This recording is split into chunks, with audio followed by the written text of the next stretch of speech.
To welcome Geraldine Magnier, Chairwoman of the Small Firms Association and co-founder of Idiro Analytics. Welcome.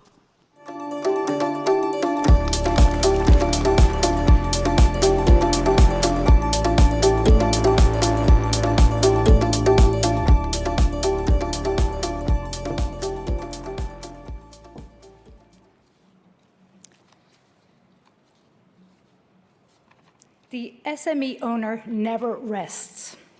Good morning, Executive Vice President, Minister, ladies and gentlemen, and especially to my fellow SME entrepreneurs who are a powerful group.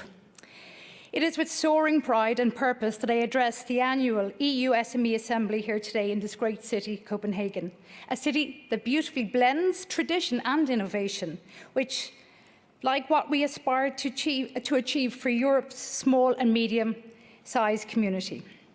My name is Geraldine Magnier, and I am the co-founder of a small tech company in Dublin called Idiro Analytics. For over 20 years, we have been pioneers in advanced analytics and AI, working across multiple industries. I am also the chairwoman of the Small Firms Association, the representative body for small businesses in Ireland. The Small Firms Association is an integral part of the Irish business lobby group called IBEC. Also, I am delighted to be here today as part of the Business Europe delegation, an organisation itself that represents 25 million European businesses of all sizes.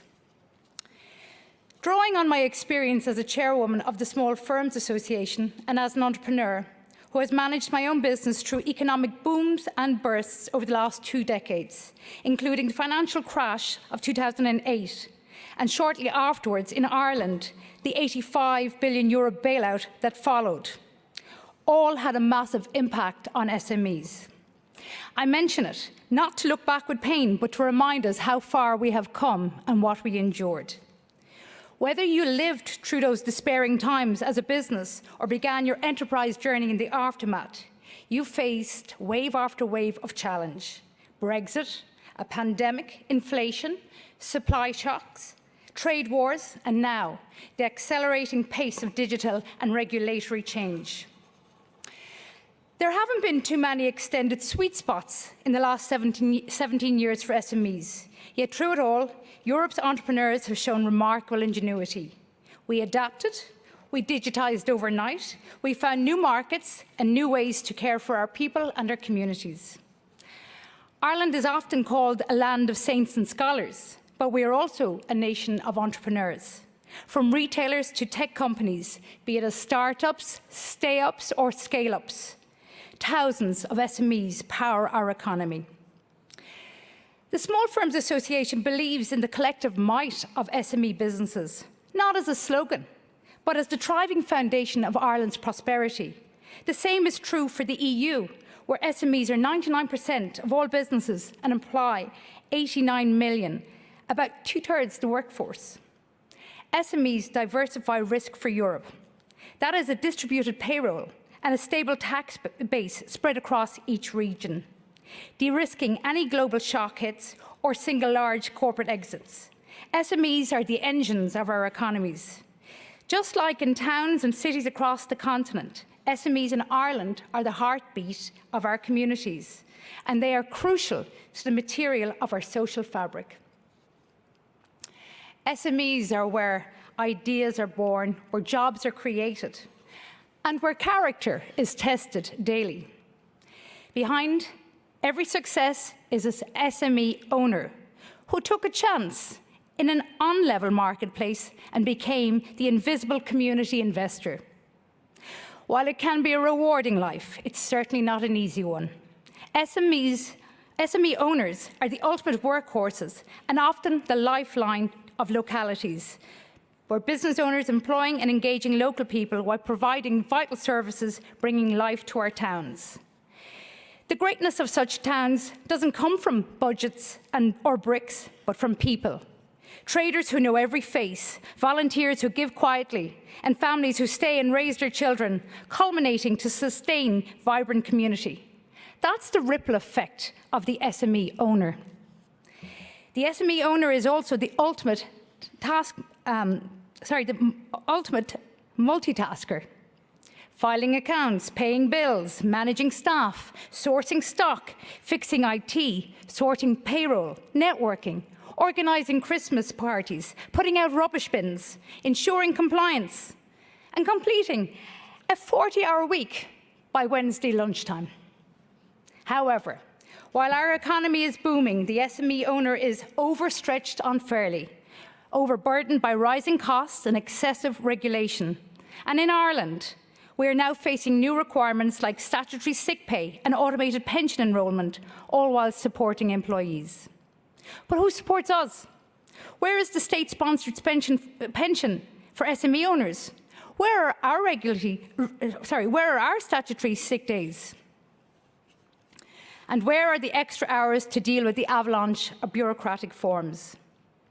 Many SMEs cannot scale up due to high business costs, fluctuating commodity prices, crippling energy costs, and the government-imposed labour costs have made businesses in Ireland less competitive. Furthermore, many SMEs remain locked out of public procurement applications due to excessive requirements. This limits our opportunities and thwarts business growth.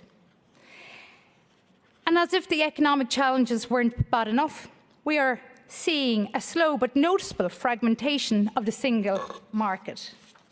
For example, during crises, we saw how quickly national reflexes return, with energy aid that varied dramatically by country. For SMEs competing across borders, that's not a level playing field. That is not the spirit of a single market. That's the quiet return of red tape. SMEs have shown amazing adaptability, but we don't want a pat on the back for our resilience. We want pathways to renewal. Resilience built our backbone. Renewal will build our future. And resilience isn't a policy. Renewal is. We need a renewed policy environment that fuels growth, not just survival. That means simplification, and immediately. We hear the strong commitments from both the Commission and the Presidency today to make life simpler for SMEs. On paper, that's exactly what we've been asking for. I firmly believe there is no better place to live than in the EU. As a citizen, as a parent, I feel safe here and supported. But as an SME business owner, the same sense of support isn't apparent on the ground. Because the truth is, most SME owners aren't feeling the changes yet. For too many, changes still feel distant. Policies that sound right, but don't yet touch daily business life. If true simplification is the goal, let's measure it.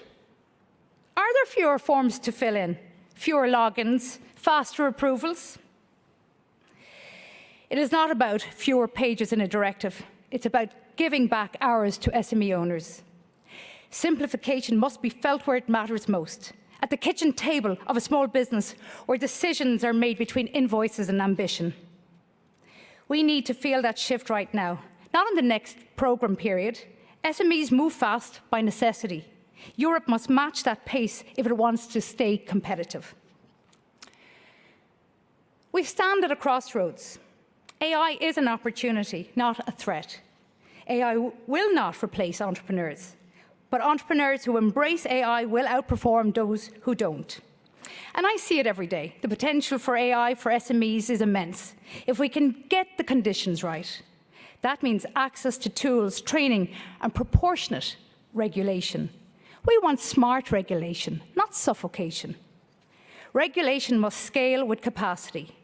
Too often, business owners tell me, we believe in sustainability, ethics, and data protection, but we're drowning in paperwork before we can prove it.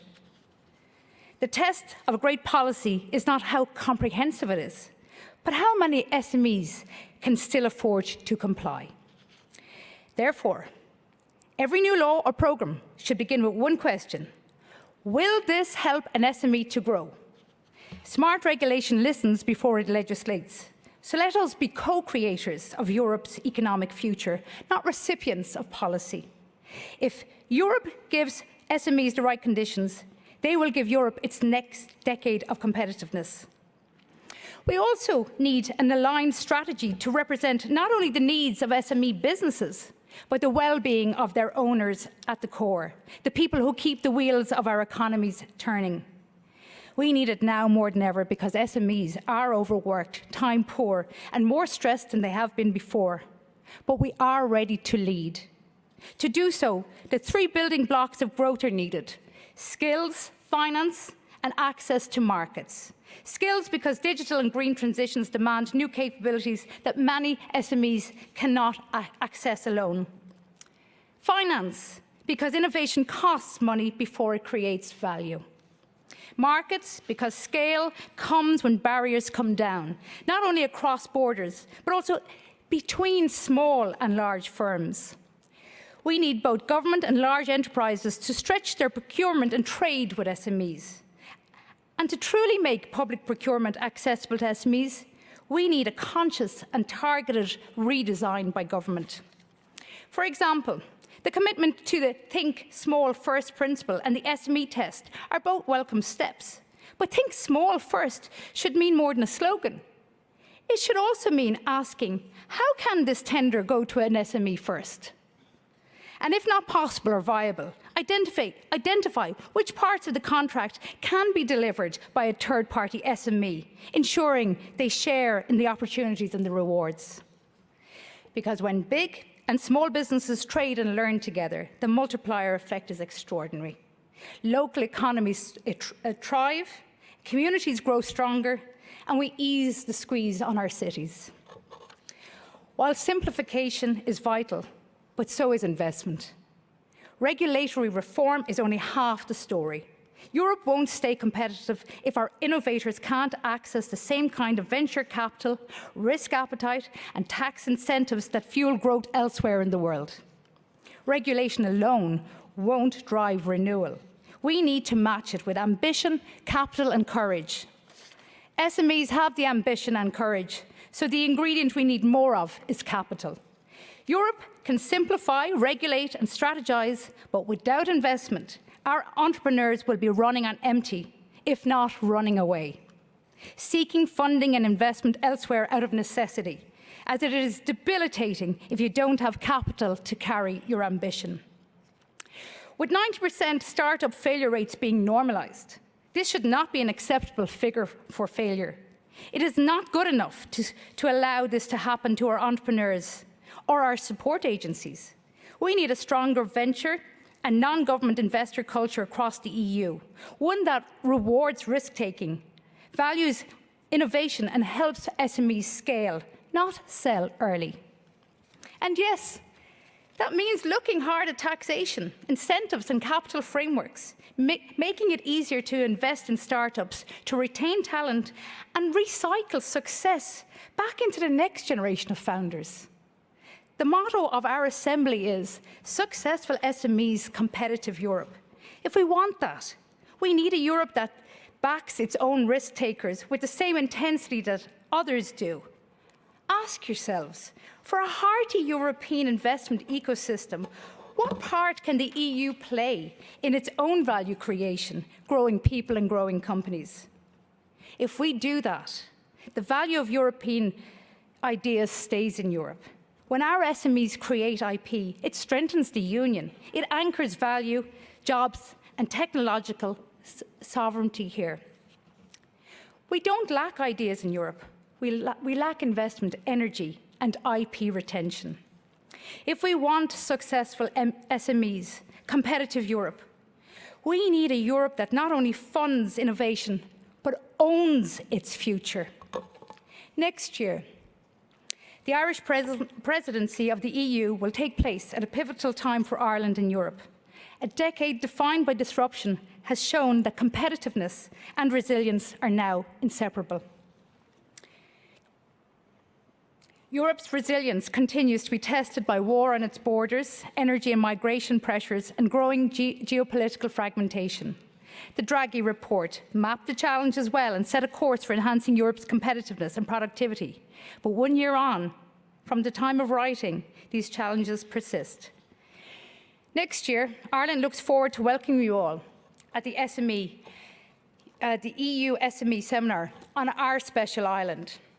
But for now, Let's call for real partnership between SMEs and the EU. The truth is, SMEs are Europe's innovation engine. We are the experimenters, the risk takers, and the early adopters. But we are also the parents, neighbours, and citizens who believe deeply in the European project when it works with us, not for us. SMEs are ready to lead, but we can't do it alone. We need a partnership that is practical, predictable, and purpose-driven. So let this be the decade when we build that partnership, where every new law, every new programme, every new funding call begins with one simple question: will this help an SME to grow? If the answer is yes, then Europe's future is in very good hands. Slightly overworked hands, perhaps, but very good hands. Here's to partnership and to the SME owner who never rests. Tak, Garav Mahagwif, thank you.